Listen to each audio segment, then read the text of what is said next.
آیت نمبر 139، کل کہہ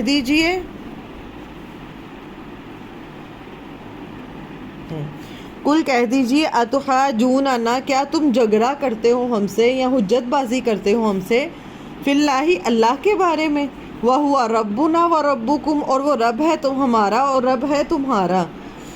کہہ دیجئے، کون کہہ دے؟ کہ اللہ تعالیٰ کہہ رہے ہیں نبی صلی اللہ علیہ وآلہ وسلم کو کہہ رہے ہیں کہ آپ کہہ دیجئے کہ کیا تم ہم سے کس کے بارے میں یہ بحث اور مباحثے اور جھگڑے کر رہے ہو؟ اللہ کے بارے میں، حالانکہ وہ رب ہے تمہارا بھی اور ہمارا بھی۔ وَلَنَا أَعْمَالُنَا، اور ہمارے لیے اعمال ہیں ہمارے، وَلَكُمْ أَعْمَالُكُمْ، اور تمہارے لیے اعمال ہیں تمہارے، وَنَحْنُ لَهُ مُخْلِصُونَ، اور ہم اسی کے لیے مخلص ہیں۔ میں نے آپ کو بتایا تھا مخلص کا، مخلص کون ہوتا ہے؟ نیت خالص، کہ اپنے اندر سے ہر طرح کی کیا نکال دینی ہے؟ ہر طرح کی ریاکاری۔ جس نے ریاکاری کی یا دکھاوے کے لیے بھی کیا، اس نے کیا کیا؟ شرک کیا۔ حدیث میں آتا ہے جس نے دکھاوے کی نماز پڑھی اس نے کیا کیا؟ شرک کیا۔ جس نے دکھاوے کا روزہ رکھا یا کوئی بھی عبادت جو لوگوں کو دکھانے کے لیے کی، یا آپ قرآن کے لیے آ رہے ہیں تو کسی کے لیے کو دکھانے کے لیے، کسی کو بتانے کے لیے، یہ دل میں جہاں پہ ریاکاری یا وہ یہ آ گیا، کھوٹ آ گیا، وہ ایکسیپٹیڈ نہیں ہے۔ تو ہم کس کے لیے مخلص ہیں؟ وَنَحْنُ لَهُ مُخْلِصُونَ، اور ہم اسی کے لیے مخلص ہیں۔ پیچھے دیکھیں آیا وَنَحْنُ لَهُ مُسْلِمُونَ، پھر آیا وَنَحْنُ لَهُ عَابِدُونَ، آیت نمبر 136 میں تھا نَحْنُ لَهُ مُسْلِمُونَ، پھر آیت نمبر 38 کا اینڈ ہوا وَنَحْنُ لَهُ عَابِدُونَ، کہ ہم اسی کے لیے عبادت گزار ہیں۔ اب یہاں پہ کیا ہے؟ وَنَحْنُ لَهُ مُخْلِصُونَ، اور ہم اسی کے لیے مخلص ہیں۔ مطلب آپ سچے رہو، اللہ کے دین کے ساتھ مخلص رہو، اور جو آپ سے یہ فرقہ واریت میں بحث و مباحثے کریں ان سے کیا کہہ دینا ہے کہ ہم سے کیا، تم کس کے بارے میں جھگڑا کر رہے ہو؟ اللہ کے بارے میں جو تمہارا اور ہمارا رب ہے۔ یہ کتاب کس کی ہے اور اس کی حفاظت کا ذمہ کس نے لیا ہے؟ اللہ نے لیا۔ اس میں کوئی بدل سکتا ہے؟ اگر کسی کو لانا ہے اس کی طرف تو اس کتاب کی طرف لے کے آنا ہے، اور اگر کوئی زیادہ بحث کرے تو پھر بھی بتا دیا گیا کیا کہ تمہارے لیے تمہارے اعمال، میرے لیے میرے اعمال، اور ہم کس کے لیے خالص ہیں؟ اور خالص ہونے کی نشانی کیا ہے؟ ایک ہوتا ہے ملاوٹ ہونا اور ایک ہوتا ہے خالص ہونا۔ خالص کیا ہوگا؟ کہ آپ کی نیت بھی صاف ہو، اس میں آپ نے مکسنگ نہیں کرنی، جو قرآن نے کہہ دیا اس کو ویسے ہی لینا ہے، اس میں اپنی ذہن کی یا اپنے فرقے کو اوپر کرنے کے لیے اس میں ملاوٹ نہیں کر دے گی، ٹھیک ہے؟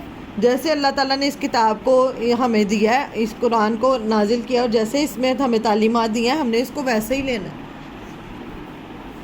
ام تقولون، کیا یا تم کہتے ہو، ان بے شک ابراہیم و اسماعیل اور اسماعیل، و اسحاق اور اسحاق، و یعقوب اور یعقوب، والاسباط اور اولاد یعقوب، کانو تھے ہودن او نصارا، کہ تھے وہ یہودی یا نصرانی۔ کل کہہ دیجئے انتم، کیا تم، اعلم زیادہ جانتے ہو، ام اللہ یا اللہ۔ یہاں پہ مراد یہ ہے کہ بات وہی جو شروع سے ہم کافی دیر سے پیچھے پڑھ رہے ہیں کہ اللہ تعالیٰ اصلاح اس بات پہ کریں کہ فرقہ واریت پہ مت پڑھو۔ کہ نبی صلی اللہ علیہ وآلہ وسلم جب آئے تھے تو یہود کیا کہتے تھے کہ یہودی بن جاؤ، عیسائی کیا کہتے تھے؟ عیسائی بن جاؤ، جو ہم نے پچھلی آیت میں پڑھا کہ تم ہدایت پا جاؤ گے۔ اب یہاں پہ وہ کہتے تھے، اب انہوں نے ایک نیا ان کا کیا ہے کہ وہ کیا کہتے ہیں کہ ابراہیم، اسماعیل، اسحاق، یعقوب اور جو ان کی اولاد تھی، کوئی کہتے ہیں یہود کہتے ہیں وہ تو یہودی تھے، نصرانی کہتے ہیں وہ تو نصرانی تھے۔ اب یہاں پہ کہہ دیجئے کہ تم زیادہ جانتے ہو یا اللہ زیادہ جانتا ہے؟ بالکل، ہاں بالکل بالکل، وہ ہر مسلک جو ہے نا ہر ایک کو اپنے کے ساتھ جوڑتا ہے نا۔ سب کہتے ہیں کہ ابراہیم ہمارے ہیں، اسماعیل ہمارے ہیں، یہ جو اسحاق ہیں، یعقوب ہیں، یہ ہمارے ہیں۔ اب سب نے اپنی اپنی مرضی سے اب وہ لے لیے ہوئے۔ اب کچھ لوگ اب عیسیٰ علیہ السلام کو کہتے ہیں، کچھ موسیٰ علیہ السلام کو کہتے ہیں ہمارے ہیں۔ تو اگر آپ کے ہیں تو پھر ان کی تعلیمات پہ بھی چلیں، ٹھیک ہے نا؟ تو یہاں اگر کوئی کہتا ہے کہ حضرت ابراہیم علیہ السلام جو تھے وہ یہودی تھے، تو یہود تو کب بنے ہیں؟ حضرت موسیٰ علیہ السلام کے آنے کے بعد۔ حضرت ابراہیم علیہ السلام میں اور حضرت موسیٰ علیہ السلام میں کتنا ٹائم ہے، کتنا فرق ہے۔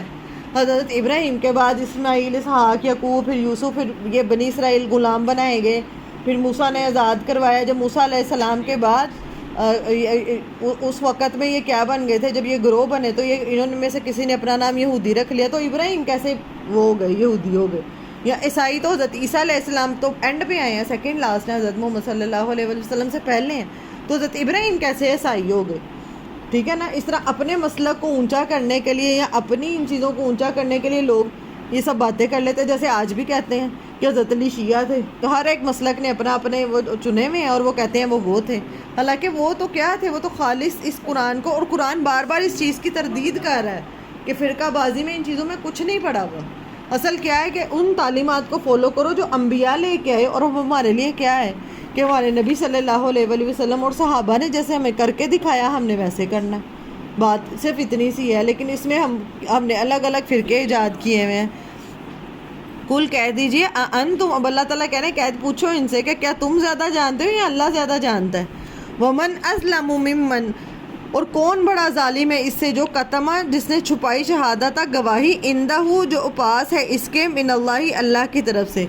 مطلب جس کی کتاب میں بھی اللہ تعالیٰ، اس سے بڑا ظالم کون ہے کہ وہ جو جانتا ہے کہ اللہ کے نبی صلی اللہ علیہ وآلہ وسلم اور اس کتاب کے بارے میں کہ یہ حق ہے، اور وہ اس کو چھپا لے، یا کوئی بھی اس کو سچائی پتہ تو وہ چھپا لے. یہاں پہ بڑا ظالم کون ہے؟ جیسے یہود اور نصارہ کی کتابوں میں نبی صلی اللہ علیہ وآلہ وسلم کا ذکر تھا، لیکن وہ کس وجہ سے نہیں مانتے تھے؟